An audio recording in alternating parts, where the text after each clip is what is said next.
اللہ پاک نے اپنے پاک کلام میں ارشاد فرمایا وَيَشْفِي صُدُورَ قَوْمٍ مُؤْمِنِينَ، اللہ ہی ہے جو مومنین کے سینوں کو شفا دیتا ہے۔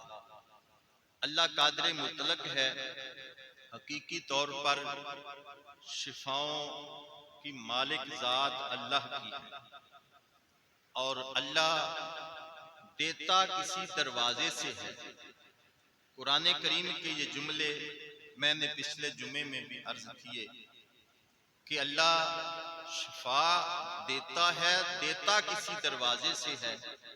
قرآن میں اللہ کریم نے بڑی وضاحت سے شہد کی مثال دے کر وضاحت فرمائی کہ اللہ کریم نے فرمایا کہ ہم نے شہد میں شفا رکھی، اور وہ شفا شہد کیا ہے؟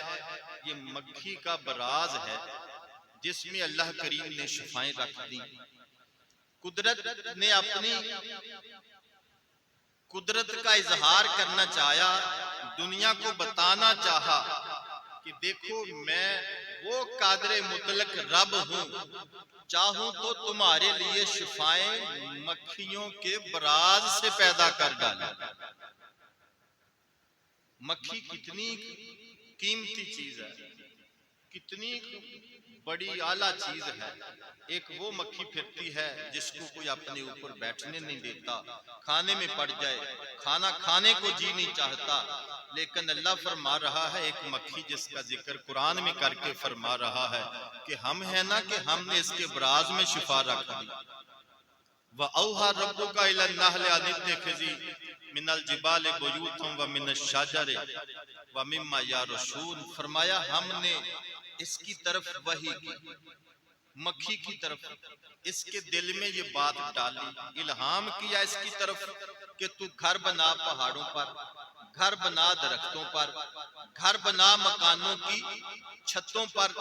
تین باتوں کا ذکر کیا، پہاڑوں پہ گھر بنا، پھر ہر جگہ پہ پہاڑ نہیں مل سکتے، پھر کہا درختوں پہ بنا لے، ہر جگہ درخت نہیں مل سکتے، پھر کہا مکانوں کی چھتوں پہ گھر بنا، اور پھر فرمایا جب گھر بنائے گی ثم کلی من کل ثمرات، پھر کھا ہر طرح کے پھل، ہر طرح کے پھلوں سے کھا۔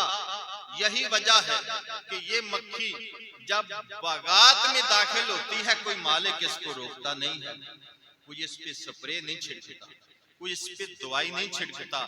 یہ تو پھل کھا گئی، یہ پودا کھا گئی، یہ پھول کو ڈنگ کر گئی، کوئی اس کو مارتا نہیں ہے، کیونکہ اس کو اجازت دینے والی رب کائنات کی ذات ہے۔ اللہ اجازت دے رہا ہے، ثم کلی، پھر کھا، ہر طرح کے پھل کھا، مختلف الوانہ، وہ مختلف ہوں گے، یعنی ایک تو یہ کہ جو تیرے پیٹ سے نکلے گا وہ مختلف رنگ کا ہوگا، یا یہ کہ جو تو کھا رہی ہے وہ مختلف رنگوں کے ہوں گے جو تو کھا رہی ہے۔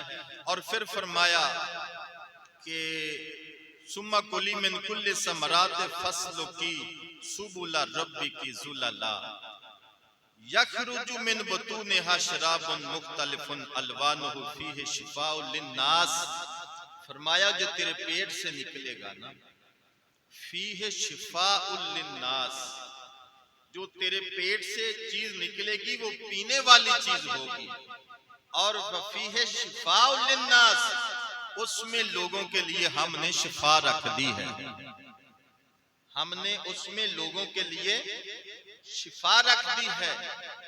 اور فرمایا یہ نشانیاں ہیں، ان فی ذالک الآیۃ لقوم یتفکرون، تفکر کرنے والوں کے لیے یہ نشانی ہے۔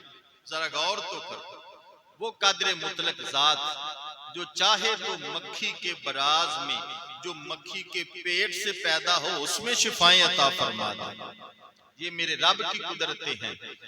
تو یہ جملے تو آپ نے پچھلے جمعے میں بھی سماعت فرما لیے تھے۔ یہاں سے آگے پھر اب میں احادیث رسول کی طرف بڑھتا ہوں۔ میرے آقا نعمت سید عالم علیہ السلام کی بارگاہ میں صحابی حاضر ہوئے، یا رسول اللہ علیہ السلام میرے بھائی کو پیٹ کا مرض لاحق ہو گیا، فرمایا شہد پلاؤ. کیا کہا؟ شہد پلاؤ.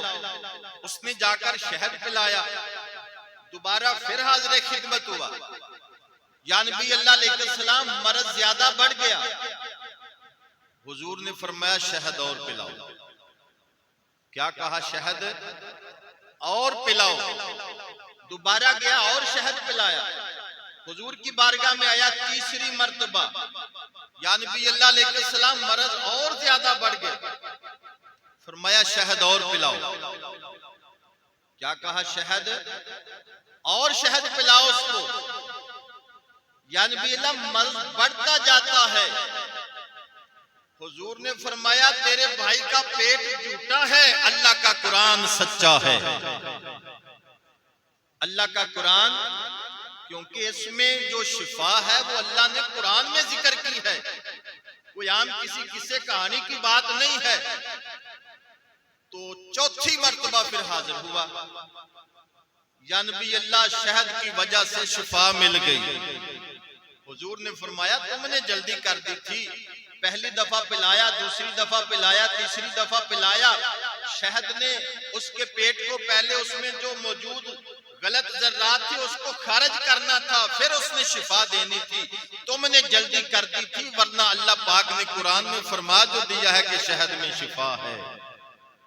بولیے شہد میں شفا ہے. اور بہت ساری چیزوں میں اللہ نے شفا مومنین کے لیے رکھی ہے.